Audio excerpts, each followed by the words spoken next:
I have roleplayed as dozens of characters throughout my YouTube career, and I have learned some truly valuable lessons during those playthroughs. While I am by no means an expert in character theory or in roleplay in general, many of you have asked me how I managed to create characters for our roleplay series. So today, I have written down all of the valuable lessons that I learned throughout the course of some of our community's favorite YouTube playthroughs. From the lands of Starfield, from our Legacy of the Bastard Lion series, all the way to the Maelstrom, under the reign of House Meloros, the newest of the Dragon Lords to join our roster in Crusader Kings 3, I have roleplayed as some truly unique and diverse characters throughout the course of my YouTube career, and in all of those playthroughs, I can kind of sum up most of what I learned into essentially the 3 Ps. That is position, personality, and plot. And then, of course, I will explain a 4th secret P that I've kind of unlocked throughout my study in character design and everything like that. Now, when it comes to the 3 Ps that we will be discussing throughout the course of this video, one thing that you have to know is that it all kind of feeds into the concept of conflict. Your character roleplay needs a role to play. But a role in what? Without the overall conflict to further the plot, to create a really cool story, your character just kind of falls flat. They just kind of exist into an empty space. They live in a vacuum, surrounded by their own means and their own whatever the hell they want to do. But without conflict, there is no plot, and without plot, there is no story. Therefore, your character has nowhere to exist. Now, keep in mind, these 3/4 Ps do kind of go hand in hand, but most specifically when considering the character themselves. This is about how to roleplay as the character, your singular role in the overall grand story. This is not how to write a really epic story, this is how to roleplay as a character. So, keep that in mind as we go through the course of this video. But to begin with position, very obviously, position can be broken down into 2 main categories, hierarchy and location. Now, hierarchy seems a little self-explanatory when it comes to Game of Thrones specifically. Your position in the government hierarchy or the hierarchy of your family will absolutely determine your role as the character in whatever plot that you're playing through. One of the best examples that I can give is obviously the difference between Ned Stark, Robb Stark, and Jon Snow. While their family hierarchy is obviously dominated by the male preference because of the laws of Westeros, Ned Stark, being the Lord, obviously has a much different role to play in the role play than Robb Stark does, being the son and heir of Winterfell. While theirs are very much in the same realm of hierarchy, one is the current Lord and one is the heir to the lordship, they still have completely different roles to play within the overall plot. And then when you consider Jon Snow, who is also a son of Ned Stark, or considered to be a son of Ned Stark, but, you know, not really. That's a completely different point. But in the hierarchy, he is considered to be a son of Ned Stark, but he's a bastard, has a completely different role than the other son of Ned Stark, Robb. You know what I'm saying? Additionally, the role of Jaime Lannister compared to Cersei Lannister, despite the fact that they're twins, they were both considered the firstborn of their house under Tywin Lannister. Cersei, being a woman, has a completely different role to play in that hierarchy. Same thing with Tyrion Lannister, not only being the younger son of the trio, but also being a dwarf, being looked down upon, and that's also going to feed into our 4th P, which I will explain a little bit later. To step away from the family hierarchy, the hierarchy of Westeros in a government sense also can help develop your character's overall part, or, you know, the role that they play essentially in the overall plot. Now, the king, Robert Baratheon, had a very important role to play as the head of the entire hierarchy, the empire title of Westeros, of the 7 kingdoms of the Iron Throne. Now, compare the king's position to that of a smaller noble lord like Walder Frey, for example. They both have completely different roles to play within the hierarchy of the government at hand. Those differences in position within the hierarchy of the government does in fact play a very, very crucial part in the overall conflict that your character may end up going through. Now, the second aspect of position comes from location, your physical position within the world. The reason why I went with position instead of just saying location is because it fits hierarchy and location into a very nice, compact little singular point. And calling it the 3 Ps is pretty aesthetic, so I kind of like that. You hear it a lot in real estate: location, location, location, and it's just as important when it comes to your roleplay. When you're considering how to create conflict from your character's decisions or the roleplay of your character, somebody born in the lower veil of the Vale of Arryn has a much different lifestyle and a much different perspective on the world than somebody who lives in the upper veil of the Vale of Arryn. Those in the upper veil may very well physically look down upon the people of the lower veil. That creates, or that, breeds the conflict for your lower veilman character, who now sees these people physically looking down upon them and causes resentment. That resentment can lead into the conflict, which bleeds into the plot, which creates a really cool story. Going back to utilizing Walder Frey as an example, Walder Frey's location in the realm makes him a very crucial character and very crucial to the plot. His location being the only crossing point of the Trident, that is a very crucial point for Robb Stark's campaign into the south, makes Walder Frey's character and his character arc incredibly important for the overall conflict and the plot of the story. Without Walder Frey holding the crossing and his current existing personality traits, the conflict would not have played out the way that we saw it during the Red Wedding. Perhaps the Red Wedding could have been avoided altogether if Walder Frey was in a different location or had different personality traits. Which is a perfect segue into our second of the 3 Ps, personality. Now, you may be wondering why I chose to put personality second after position when it comes to talking about characters. Isn't a character all about their personality? But I wanted to put a little bit more emphasis on the location, on the physical positioning, and the hierarchical positioning. I don't know if I said that right. Hierarchical of your character before we focused on their personality. One thing that I've found, especially when it comes to studying characters and studying human behavior in general, is that personality and behavioral traits can be developed in contrast to both location in a physical sense and in a hierarchy sense. A low-born peasant with absolutely nothing to their name, no riches and no power, can still develop a very arrogant and self-righteous sense of a personality. In the same sense that Ned Stark, somebody who was born into power, born into wealth, and born into a higher sense of responsibility, utilizes that responsibility and developed a personality and behavior of honor and honesty and nobility. That being said, your personality traits of your character will 100% determine the way that you roleplay your character. You've seen me do it 100 times in our Crusader Kings 3 playthroughs and everything. The character traits of the current character will absolutely determine how we roleplay it out. The best way that I can explain how to hold yourself accountable to those personality traits is by utilizing the stress system in Crusader Kings 3.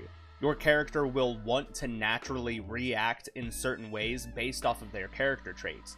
Now, going against or acting against those character traits in contrast to what personality they have developed over the course of the game will increase their stress. Now, sadistic characters or ruthless characters will lose stress while doing sadistic and ruthless things and reacting in sadistic and ruthless ways. They would additionally gain stress if they suddenly did something that was compassionate or against their own well-being, or that was not considered to be ruthless or sadistic. That being said, it is not always a bad thing to go against the interest or to act in contrast to your character's traits. That's where we lead into our next point of the personality, your character's faults and imperfections. I want to put a little extra emphasis on the term imperfections. Your character doesn't have to be perfect. Your character doesn't have to be Aragorn, son of Arathorn, who is this way, acts this way, talks this way, walks this way, and, dies exactly how he is. He is by no means a static character. That's not what I'm trying to infer here. But instead, utilizing the brutal reality of how humans act and behave will also help make your character a little more believable and a little more relatable to your audience if, you're doing what I'm doing and you're creating content for an audience. Perhaps the audience is just you. Perhaps you just want to be able to relate to your character a little bit more, these points will help make you do that.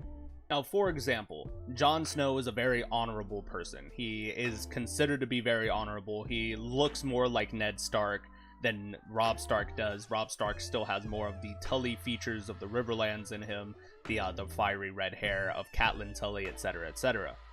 Now, Jon Snow looks and walks and talks like Ned Stark, and yet he was willing to put a lot of that aside for his own personal gain. For those of you who are fans of the books, y'all know that Jon Snow very much wanted the throne or the lordship of Winterfell.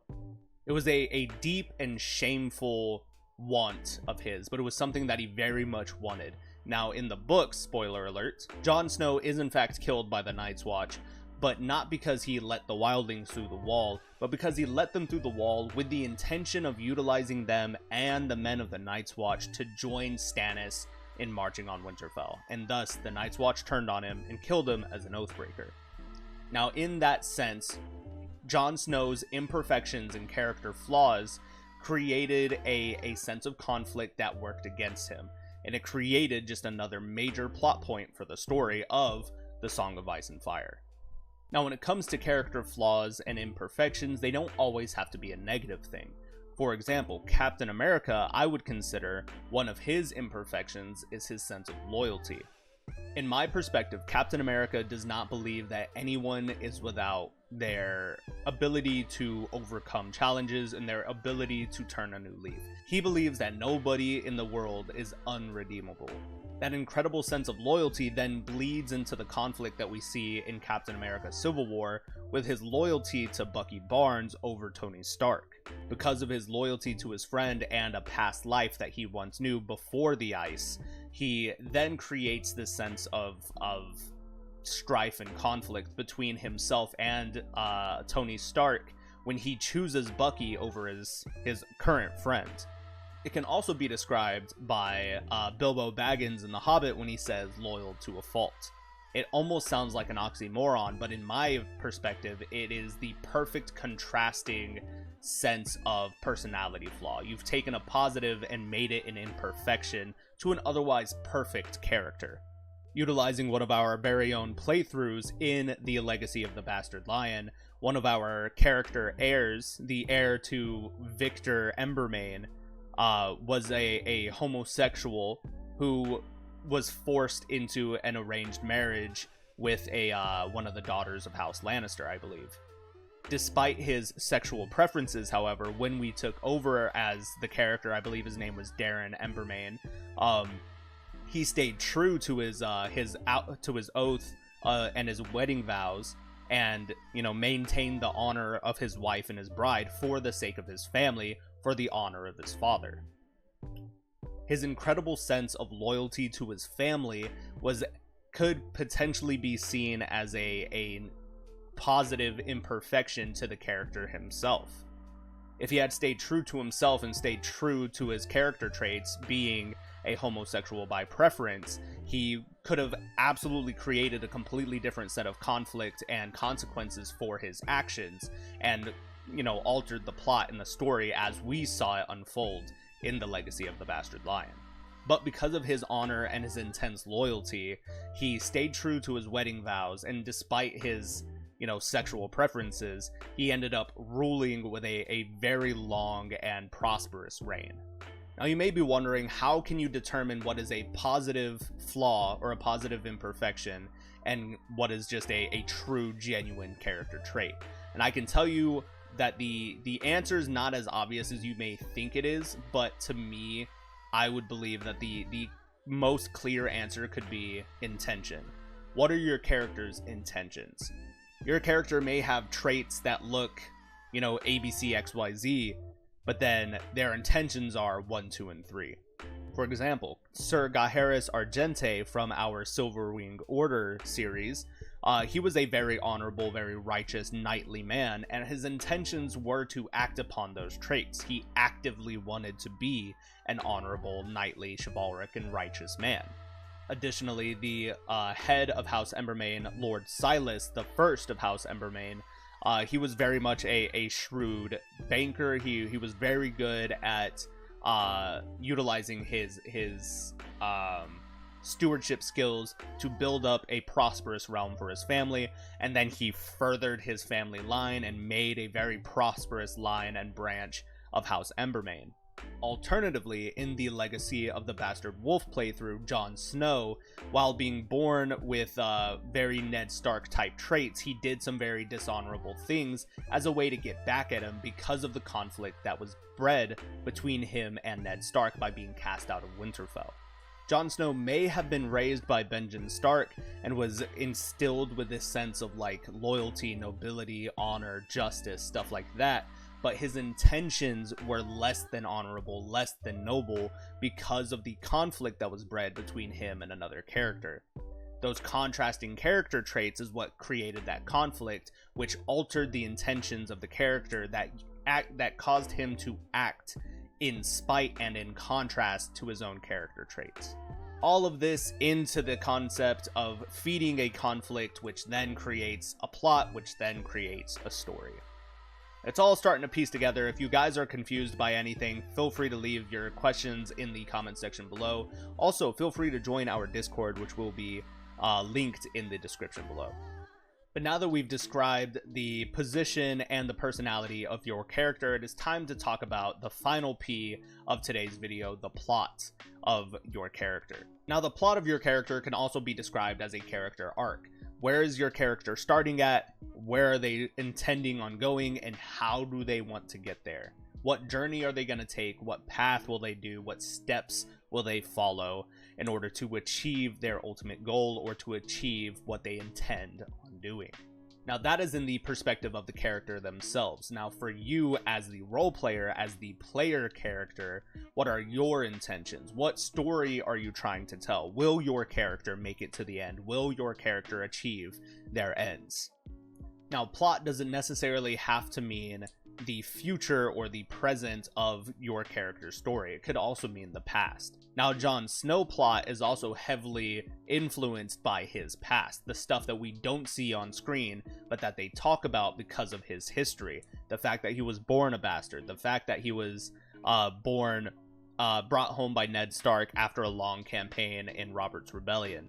All of this feeds into the fact that he feels out of place. He is not very welcome at Winterfell. He very much doesn't feel like a Stark. He doesn't, ABC, XYZ, and it just feeds into this conflict specifically between him and another character in particular, Catelyn Tully. Now, a plot or a character arc does not have to include every character in the roster or in the cast list. It can very much be a much smaller sense of conflict like that between Jon Snow and Catelyn Tully. The same thing you can consider between Catelyn Tully and Tyrion Lannister. They have conflict between them in a much smaller sense than the full scope of the plot of the story. Can we sum up a Game of Thrones by just talking about the conflict between Catelyn Tully and Tyrion Lannister? Absolutely not. But it does play a very crucial role as a smaller building block to the overall story that we're trying to craft. Now, your position, your personality, and the plot of your character will help you understand the role that they're playing in the overall story. What piece or what brick of the overall building do they play? What role are they, essentially? It's all highly conceptual. If you feel confused, don't feel bad about that. You're not gonna get it right off the bat. These aren't, do or die rules to role playing, but it is very highly conceptual type stuff, which is what I really enjoy. I love being able to talk it out and see if it makes sense, try these different character theories and character arcs, even if they don't make sense right off the bat. Now, I do want to get into the fourth P, which I think is pretty interesting, but it's not always a do or die situation, which is why I kept it as like the secret fourth P towards the end of the video. But we're going to be talking about the physicalities of your character. The greatest example, and I feel like the most obvious, is that of Hodor and Tyrion Lannister. Hodor being big and brutish and kind of dumb absolutely creates a character plot point, obviously, for Bran's overall character arc, right? Tyrion Lannister being born a dwarf and being physically grotesque obviously alters the way his interactions with other characters happen, which creates conflict, specifically between him, Cersei, and Tywin Lannister. Tyrion Lannister can also be a great example of how a character acts in contrast to their character traits. Jaime Lannister is not a very noble or honorable person. He's very selfish and self-righteous, but when it comes to his little brother, all of that gets put aside. He shows empathy and love towards his younger brother despite his physical appearance and despite Jaime's own personality traits. The same can be utilized for Sandor Clegane, the Hound. He's a very big, very brutish, very good at violent, physically imposing man who still harbors some sense of, like, almost inner gentleness, especially when it comes to, you know, the way he interacts with other characters such as Sansa Stark and Arya Stark. Not to say that he is by any means a gentle giant of a man. He is very much very good at violence. He kind of doesn't really glorifies it, but he understands that he's good at it and he's not afraid to show it off, you know what I'm saying? But he doesn't actively glorify it either. Now, the point of utilizing the fourth P in the physicalities to help enhance your character roleplay is by creating a character whose physicalities match the personality, but then whose actions are a stark contrast to both of those aspects.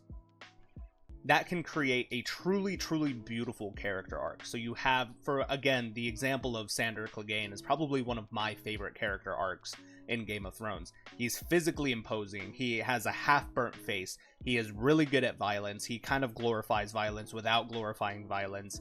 But then he shows this unique gentleness, this hidden gentleness, and empathy towards Sansa Stark and Arya Stark.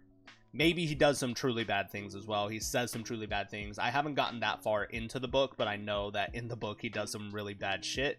But from the show, what we see on screen, he does, you know, show a sense of gentleness when it comes to handling the Stark girls. He's very kind, very empathetic, and he genuinely wants the best. Or not so much the best, but he seeks to help them survive. He is not a man who wants people to thrive. He doesn't believe in thriving. He doesn't believe in doing anything more than what keeps you alive right here and now, you know, and he wants that for Arya, and he knows Arya can achieve that.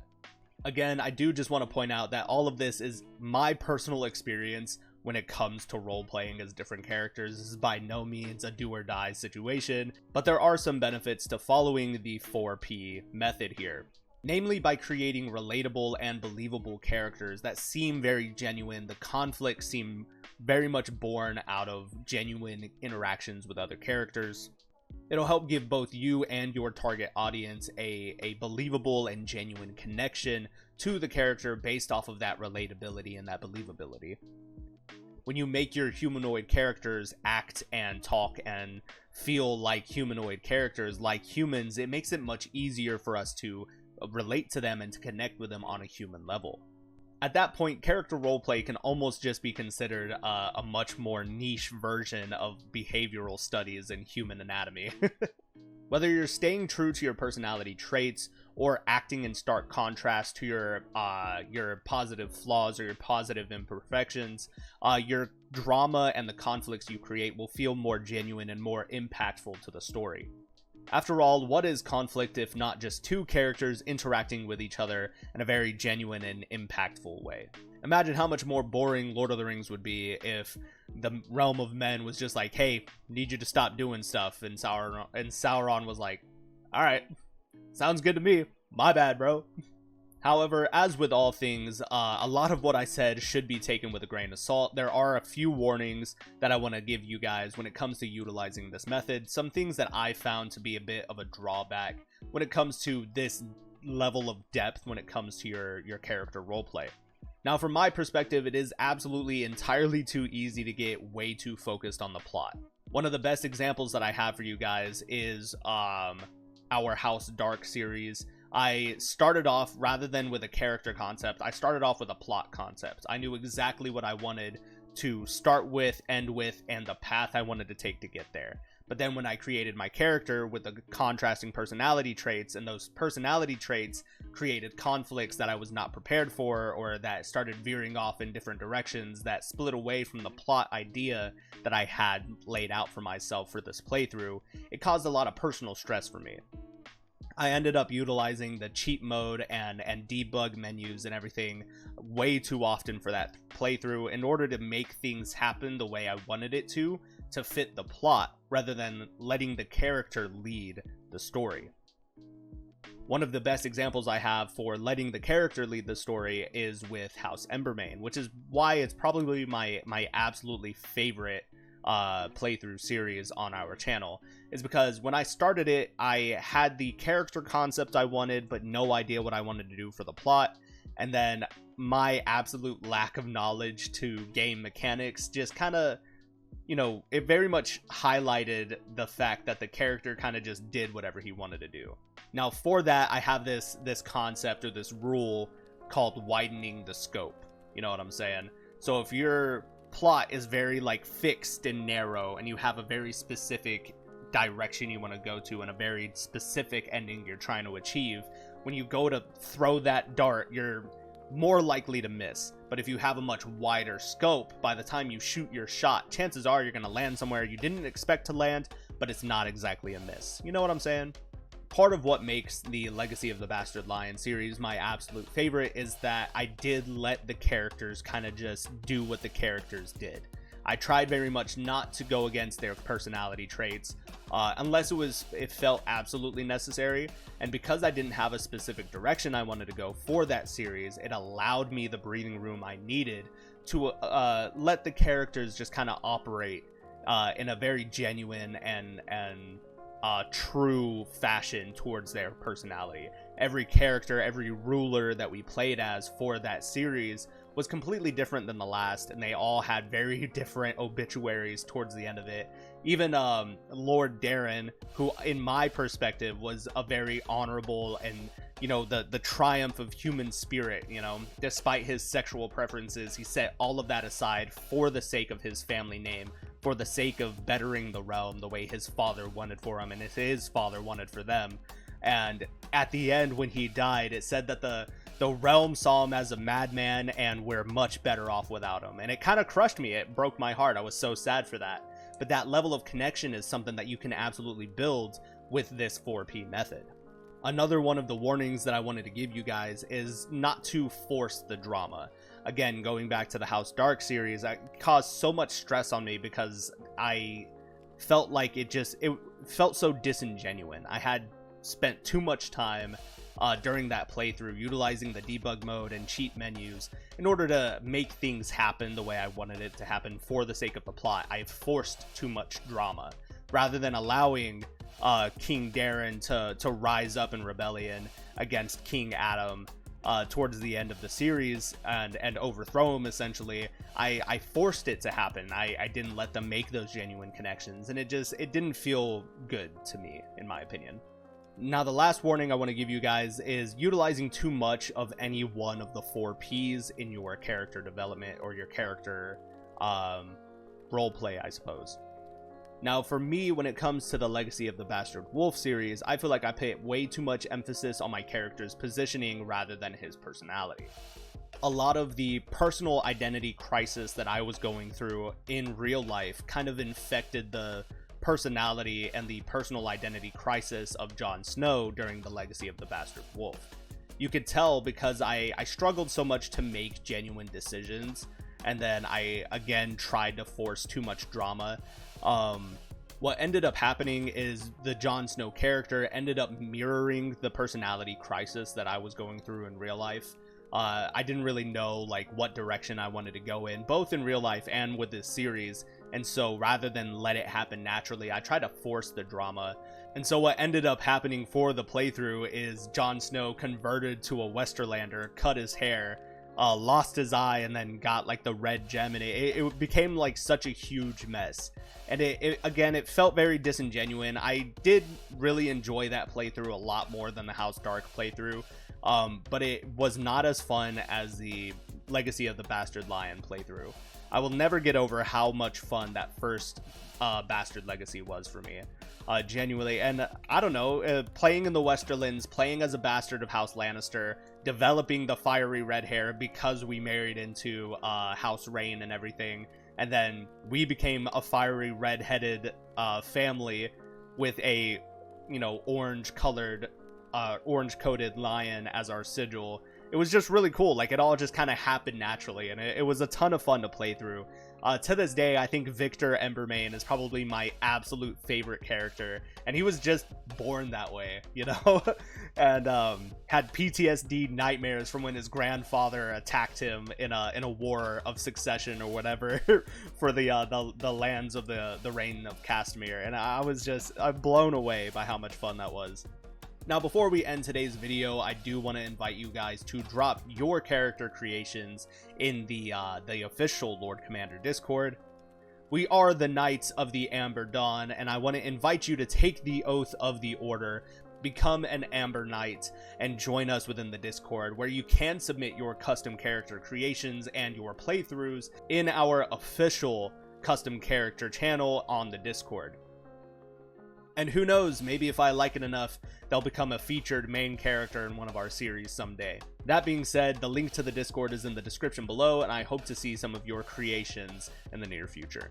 But anyway, lads, I do hope that you enjoyed this lesson. I hope that this helps you out with a bit of your roleplay in the future. And I do also want to take this moment to thank you guys for your patience. I know I haven't been uploading as you know, steadily as I used to in the past. Again, I have a lot of personal stuff going on in my life right now, so it's hard to sit down and make videos and have fun with it, especially when you haven't had fun over the past couple of playthroughs. So, branching out a little bit, I'm playing some Total War and live streams. I played Minecraft. But fret not, I am rewatching Game of Thrones. I'm actually rereading the books right now as well, trying to reconnect with that love that I have for the fantasy setting overall. And I absolutely want to jump back into some Crusader Kings 3, specifically for the Game of Thrones mod. But until that time, lads, always remember honor and service, glory and sacrifice. And I, your Lord Commander, will see you in the battles ahead. Goodbye, my friends.